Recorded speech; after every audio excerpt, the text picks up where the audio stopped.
السلام عليكم ورحمة الله وبركاته.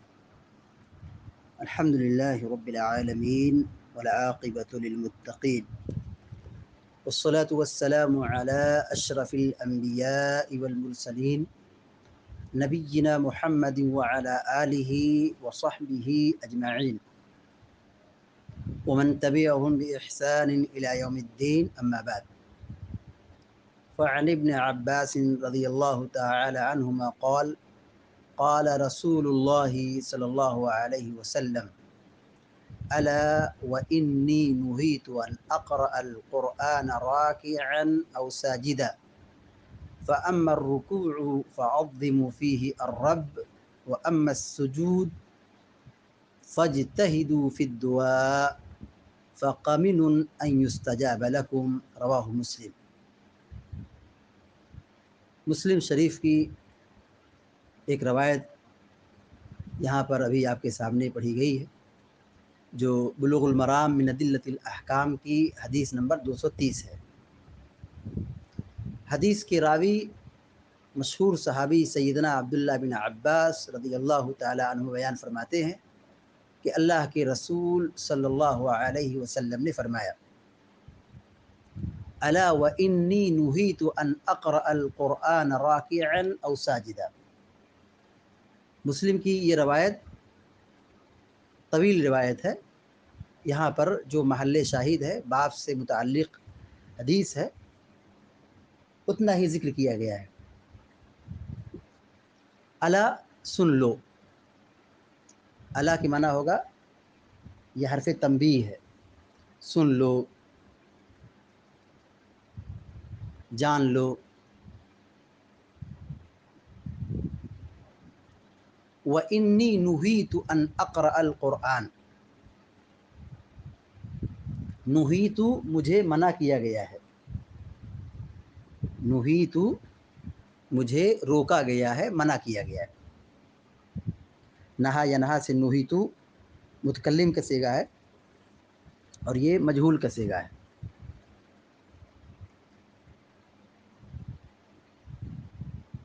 الا سن لو، وَإِنِّي نُهِيتُ بے شک مجھے منع کیا گیا ہے، ان اقرأ القرآن، قرأ یقرأ نے پڑھنا، ان اقرأ یہ کہ میں پڑھوں، ان اقرأ میں پڑھوں، القرآن قرآن، راکعا او ساجدا، راکعا رکوع کی حالت میں، او ساجدا او مانے یا، ساجدن مانے سجدے کی حالت میں. راکعا او ساجدن یہاں پہ جو منصوب ہے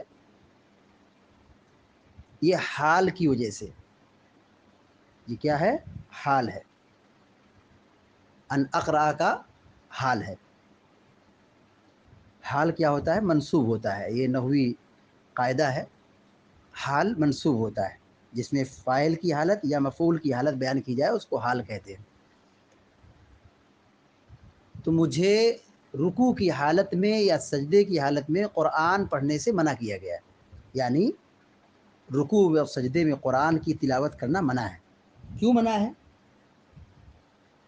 نماز میں قرآن پڑھنے کی جو جگہ ہے وہ قیام ہے. سورہ فاتحہ کے بعد جو یاد ہو سورت پڑھے، تو قرآن پڑھنے کی جگہ قیام کی حالت میں ہے. رکوع اور سجود یہ جھکاؤ اور ٹھہراؤ کا محل ہے. خضوع اور جھکنے کا مقام ہے، اور اس وقت قرآن پڑھنے سے منع کیا جا رہا ہے. یہ قرآن کی تعظیم کی وجہ سے.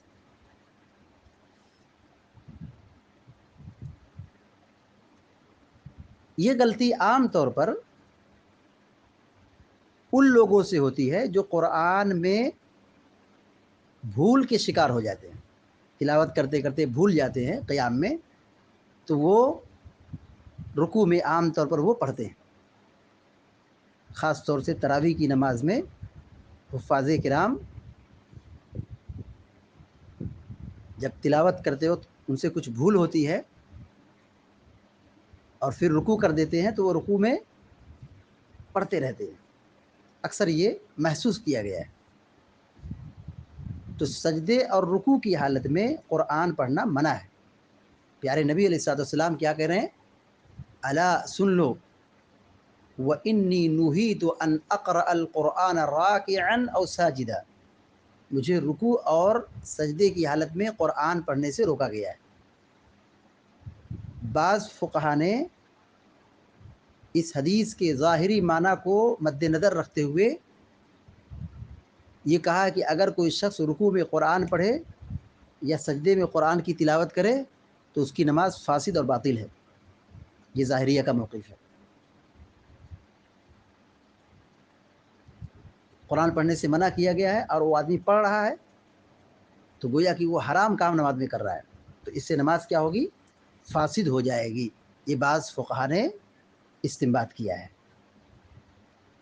علی کل حال رکوع میں یا سجدے میں قرآن پڑھنے سے بچنا چاہیے، اور یہ اس موقع پر قرآن پڑھنا کیا ہے؟ منع ہے۔ اس کی حکمت بتلائی گئی، کہا فَأَمَّا الرُّكُوعُ فَعَظِّمُوا فِيهِ الرَّبَّ، فَأَمَّا مانے بہرحال، الرکوع مانے رکوع، فَعَظِّمُوا فِيهِ الرَّبَّ، عظموا عظمت بیان کرو، فعل امر ہے یہ، فعظموا تعظیم کرو، عظمت بیان کرو، فی ہی اس میں یعنی رکوع میں، الرب رب کی یعنی اللہ تعالیٰ کی عظمت بیان کرو رکوع کے اندر۔ فَأَمَّا الرُّكُوعُ فَعَظِّمُوا فِيهِ الرَّبَّ، بہرحال رکوع تو اس میں رب کی تعظیم بیان کرو، عظمت بیان کرو۔ کیا دعا پڑھنا ہے رکوع میں؟ سبحان ربی العظیم، سبحان ربی العظیم پڑھتے رہیں بار بار، جتنا ہو سکے پڑھیں، کوئی تعداد متعین نہیں کہ اتنا ہی پڑھنا ہے، اتنا پڑھنا ہے پڑھو۔ فَعَظِّمُوا فِيهِ الرَّبَّ، رب کی عظمت بیان کرو۔ وَأَمَّا السُّجُودُ، اور رہا معاملہ سجدے کا تو اس میں قرآن پڑھنے سے روکا گیا ہے، کیوں؟ فَاجْتَهِدُوا فِي الدُّعَاءِ، سجدے میں دعا کرو۔ فَاجْتَهِدُوا، تم لوگ کوشش کرو، فی الدعاء دعا میں، یعنی سجدے میں خوب دعا کرو۔ سجدے میں دعا کرو کیا مطلب ہے؟ نماز کا سجدہ الگ سے مستقل طور پر دعا کے لیے تنہا سجدہ کرنا اور سجدے میں دعا کرنا یہ ثابت نہیں ہے۔ حدیث میں جو کہا جا رہا ہے فَاجْتَهِدُوا فِي الدُّعَاء، دعا میں کوشش کرو، یعنی سجدے میں دعا کرو، خوب دعا کرو۔ فَقَمِنٌ أَن يُسْتَجَابَ لَكُمْ، سجدے میں دعا کس لیے کرنا ہے، کیوں کرنا ہے؟ فَقَمِنٌ،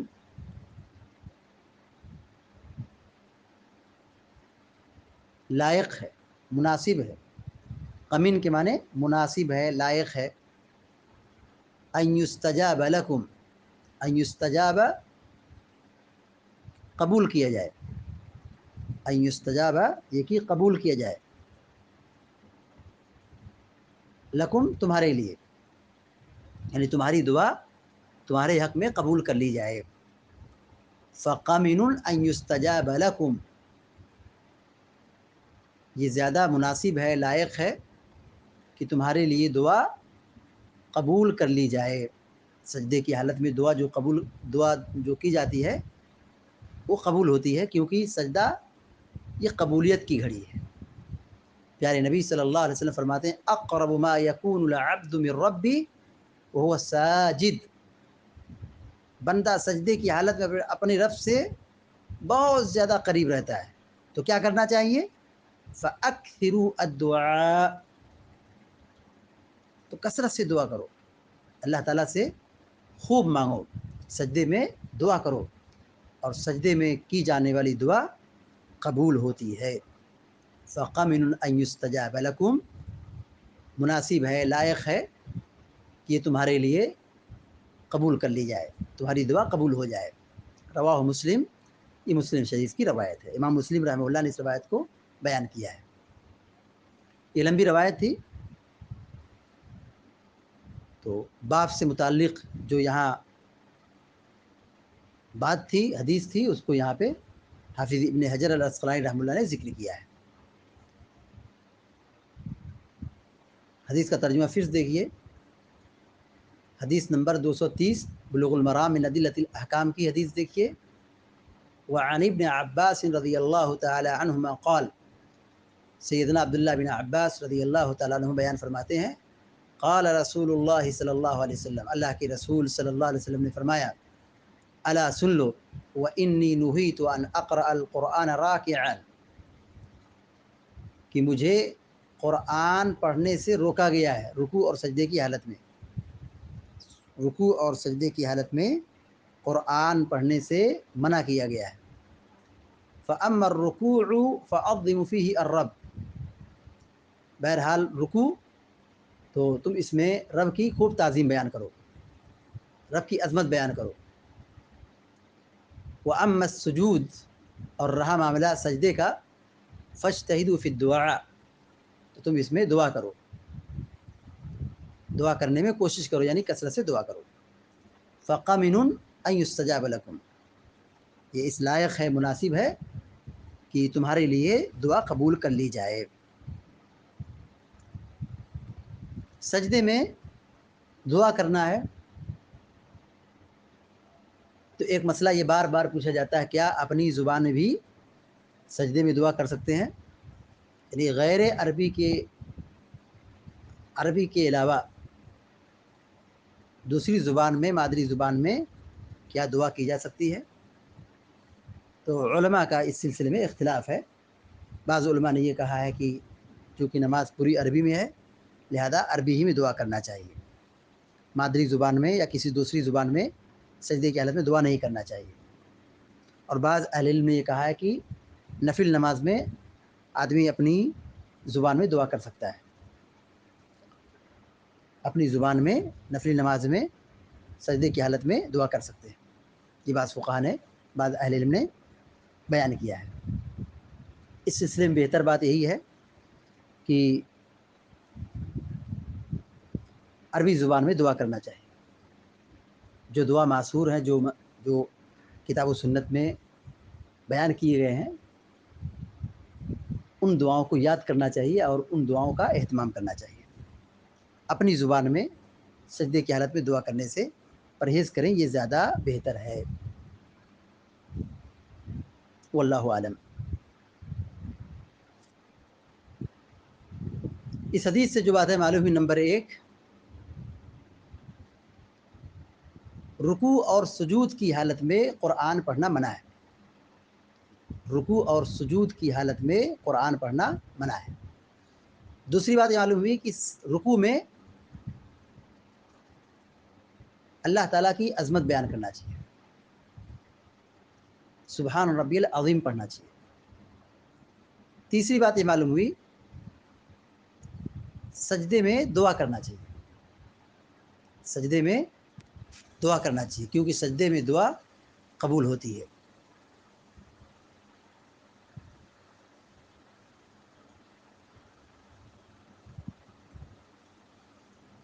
اہم چیز سکھانے سے پہلے الرٹ کرنا چاہیے، اس حدیث سے ایک بات یہ معلوم ہوتی ہے، اہم چیز سکھانے سے پہلے لوگوں کو متنبہ کرنا چاہیے۔ جسے اللہ کے نبی علیہ السلام نے کیا فرمایا، الا سن لو انی نہیت ان اقرأ القرآن راکعا وانی نہیت ان اقرأ القرآن راکعا او ساجدا۔ تو اہم بات بتانے سے پہلے لوگوں کو الرٹ کرنا چاہیے۔ اسی طرح ایک بات اس حدیث سے معلوم ہوئی کہ اچھی طرح سکھانا چاہیے، تفصیل سے سکھانا چاہیے۔ دیکھیے، جیسے اللہ کے نبی علیہ السلام نے کہا منع کیا گیا ہے، رکوع اور سجود کی حالت میں قرآن پڑھنا منع ہے، پھر اس کی تفصیل بیان کی، کیوں منع ہے؟ رکوع میں تعظیم اور سجدے میں دعا، یہ کرنے کے کام ہے۔ تو یہ کرنا ہے اور قرآن نہیں پڑھنا ہے. اس کو کہتے ہیں حسن تعلیم. نبی علیہ الصلوۃ والسلام بہترین طریقے سے لوگوں کو سکھاتے تھے.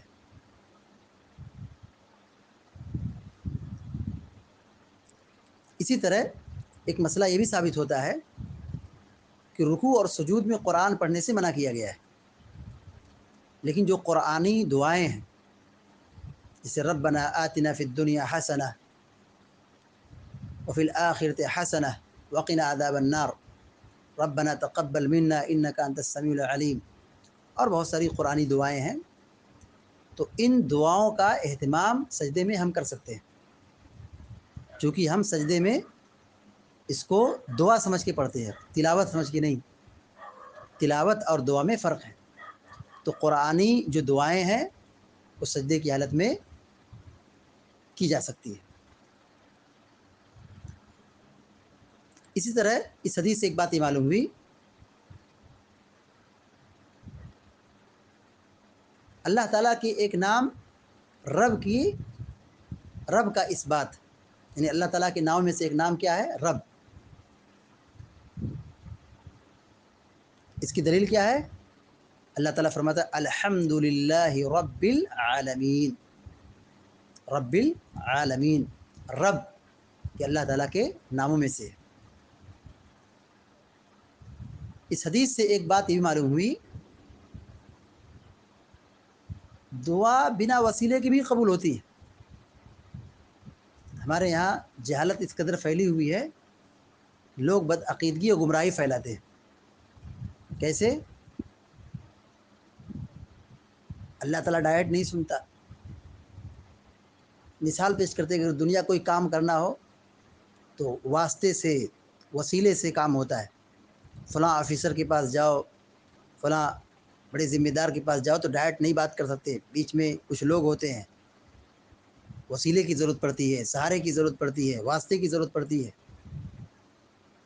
تو ایسے ہی دعا کے لیے اللہ تعالیٰ سے مانگنا ہو تو بزرگوں اور ولیوں کا وسیلہ لگاؤ. یہ سب کیا ہے؟ بدعقیدگی ہے، جہالت ہے. اللہ تعالیٰ سب کی سنتا ہے، گنہگار کی بھی سنتا ہے، مسلمان کی بھی سنتا ہے، غیر مسلم کی بھی دعا قبول کرتا ہے. تو دعا کے لیے وسیلے کی کوئی شرط نہیں ہے، بنا وسیلے کی بھی دعا قبول ہوتی ہے. جیسے یہاں حدیث میں کیا کہا گیا کہ سجدے کی حالت میں دعا قبول ہوتی ہے، لہذا سجدے کی حالت میں خوب دعا کرو. تو سجدے کی حالت میں دعا قبول ہوتی ہے، اللہ تعالیٰ دعا قبول کرتا ہے.